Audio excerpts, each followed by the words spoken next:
यंदा तूर खरेदीला 1 महिना उशिराने सुरुवात झाली आहे। पुढील 90 दिवसात 3 लाख टन तूर खरेदीचं उद्दिष्ट देण्यात आलं आणि त्यामुळे शेतकऱ्यांना कमी फायदा होण्याची शक्यता आहे। मुंबई एपीएमसी मध्ये चिनी लसणाची आवक सुरू झाली आहे। आकाराने मोठ्या पाकळ्या सोडण्यास सोपा आणि दिसायला आकर्षक असल्यामुळे चिनी लसणाला चांगली पसंती मिळते। त्यामुळे देशी लसणाच्या दरांवर दबाव येत असून शेतकरी आणि व्यापाऱ्यांची चिंता वाढली आहे। नाशिक जिल्ह्यामध्ये यंदा कांद्याच्या लागवडीमध्ये मोठी घट झाली आहे। जिल्ह्यामध्ये 1,45,000 हेक्टरवर कांद्याची लागवड झाली आहे। कांद्याला भाव नसल्यामुळे शेतकऱ्यांनी कांदा साठवून ठेवलाय। तसंच दुबार पेरणीच्या संकटामुळे शेतकरी हतबल झालाय। सौर कृषी पंप योजनेअंतर्गत 60 दिवसांच्या मुदतीमध्ये सौर कृषी पंप बसवणं पुरवठादार कंपनीला बंधनकारक आहे। मात्र छत्रपती संभाजीनगरात अर्ज केल्यानंतरही ऐन रब्बी हंगामात हजारो शेतकऱ्यांना सौर पंप मिळालेले नाहीये। त्यामुळे विहिरीत मुबलक पाणी असूनही पिकांना देता येत नसून सौर पंप कधी मिळणार असा सवाल अर्जदार शेतकरी करतायत।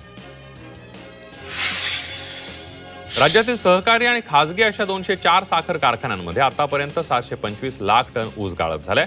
65,51,000 टन साखरेचं उत्पादन झालेलं आहे। पुणे विभाग ऊस गाळपामध्ये आघाडीवर असून साखर उत्पादन व उतार्यामध्ये कोल्हापूर विभाग पहिल्या क्रमांकावर आहे।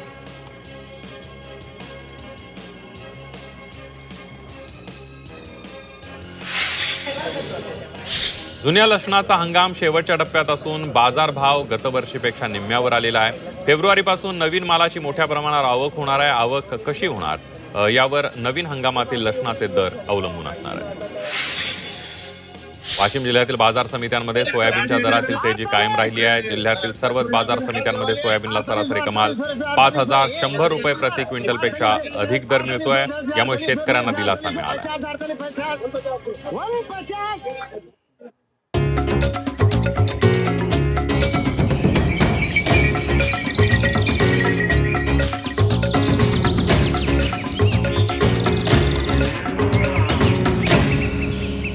पीक पाणी